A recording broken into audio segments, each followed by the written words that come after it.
বিসমিল্লাহির রহমানির রহিম। আসসালামু আলাইকুম।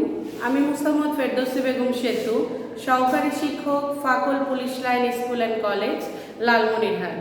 আজকে আমি উপস্থিত হয়েছি অষ্টম শ্রেণীর বাংলাদেশ ও বিশ্ব পরিচয়ের একাদশ অধ্যায়ের পাঠ 6 ও 7 আলোচনা নিয়ে। তো চলো সরাসরি আলোচনায় চলে যাই। আজকে আমি আলোচনা করব তোমাদের মাঝে রাখাইন নৃগোষ্ঠী। আমরা জানি বাংলাদেশে বেশ কিছু ক্ষুদ্র নৃগোষ্ঠী বসবাস করে। এর আগে আমি তোমাদের সাথে চাকমা, গারো, সাঁওতাল এগুলো নিয়ে আলোচনা করেছি। আজকে আলোচনা করব রাখাইন, আর শেষ পাঠ বাংলাদেশের চাকমা, মারমা, সাঁওতাল, রাখাইন নৃগোষ্ঠীর সাথে বাঙালি নৃগোষ্ঠীর সংমিশ্রণ ও আদান প্রদান। তো আজকে আলোচনা করছি রাখাইনদের সামাজিক জীবন। আমরা জেনে নিই যে রাখাইনদের সামাজিক জীবনটা কিরকম ছিল।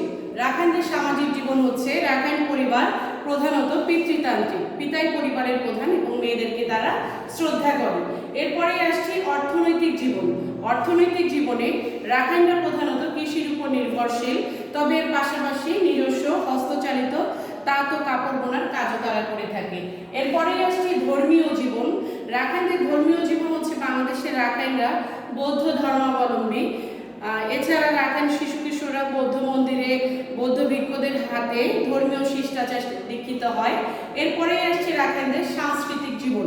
রাখাইনদের সাংস্কৃতিক জীবন নদীর পাড় ও সমুদ্র উপকূলের সমতল ভূমিতে রাখাইনরা কি করে, গ্রামগুলো অবস্থিত। রাখাইনরা মাচা পেতে ঘর তৈরি করে।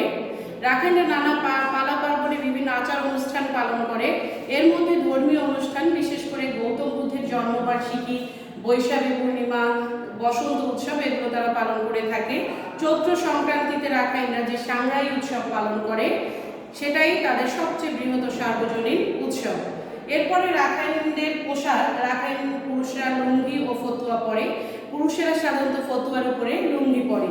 মন্দিরে প্রার্থনাকালীন এবং বিভিন্ন ধর্মীয় ও লোকজ অনুষ্ঠানে তারা মাথায় পাগড়ি পরে থাকে। পাগড়ি তাদের ঐতিহ্যের প্রতীক। রাখাইন মেয়েরা লুঙ্গি পরে, লুঙ্গির উপরে তারা ব্লাউজ পরে। তো আমরা রাখাইনদের জীবনযাপন, তাদের অর্থনৈতিক জীবন, ধর্মীয় এবং সাংস্কৃতিক জীবন সম্পর্কে জানলাম।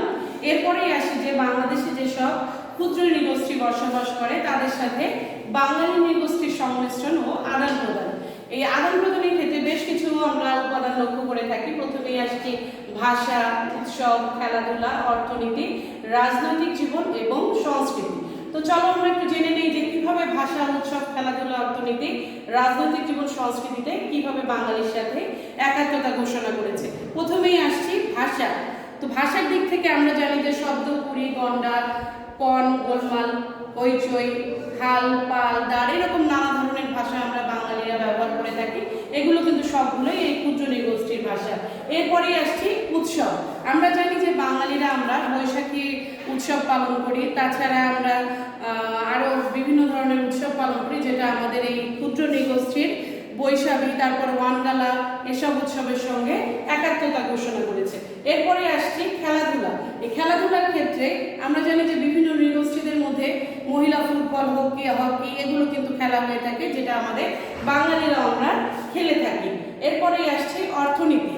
এই অর্থনীতিতে ক্ষুদ্র নৃগোষ্ঠীর মানুষদের উৎপাদিত শস্য দ্রব্যাদি সারা দেশের মানুষ কি করছে, এখন সেটা ব্যবহার করছে। আমরা জানি যে অতীতে ক্ষুদ্র নৃগোষ্ঠীরা জুম চাষে বেশি অভ্যস্ত ছিল, কিন্তু বর্তমানে তারা বিভিন্ন ধরনের যন্ত্রপাতি ইউজ করছে, যেটা তাদের চাষাবাদে অনেক বেশি উন্নত করেছে। এরপরেই আসছে সংস্কৃতি।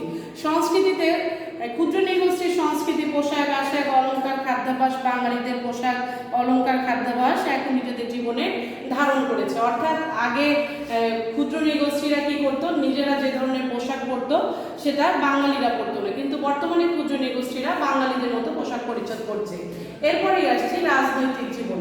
এই ক্ষুদ্র নৃগোষ্ঠীরা, আমরা জানি যে ক্ষুদ্র নৃগোষ্ঠীরা এই রাজনীতিতে সেরকম অতটা পারদর্শী ছিল না, কিন্তু বর্তমানে তারা কি করেছে, বাঙালি স্বাধীনতা আন্দোলন, মুক্তিযুদ্ধের পরে আমরা বেশ কিছু ক্ষুদ্র নৃগোষ্ঠীর অবদান লক্ষ্য করছি। এভাবে দেখা যায় যে বিভিন্ন এই ক্ষুদ্র নৃগোষ্ঠীর ভাষা, উৎসব, খেলাধুলা বাঙালিদের সাথে এখন মিলেমিশে একাকার হয়ে গেছে। তো এর মাধ্যমে আমরা জানতে পারলাম যে ভাষার ব্যবহার অর্থনৈতিক, সাংস্কৃতিক, রাজনৈতিক কর্মকাণ্ডে মাধ্যমে ক্ষুদ্র নৃগোষ্ঠী ও বাঙালিরা একে অপরের সান্নিধ্যে এসে নিজেদের পারস্পরিক সম্পর্ককে আরো দৃঢ় করেছে। তো তো আশা করছি আমি যে তোমরা এই দুটি পাঠের সংক্ষিপ্ত আলোচনা বুঝতে পেরেছো। এর আগে আমি তোমাদের এই পাঠগুলো চাকমা, গারো, সাঁওতাল, মারমা নিয়েও আলোচনা করেছি। তো আজকে আমি এই অধ্যায়ের শেষ পাঠ দুটি আলোচনা করলাম। তোমরা বাসায় ভালো করে পড়বে, আরও সুন্দর করে পড়বে। দেখা যাবে যে পাঠটাগুলো সম্পর্কে তোমাদের অনেক মজা লাগবে পড়তে গিয়ে। তো আজকে আমি এখানেই শেষ করছি। ধন্যবাদ সবাইকে। বাসায় থাকো, ঘরে থাকো, ভালো থাকো এবং বাবা মায়ের কথা শুনবে। ধন্যবাদ সবাইকে।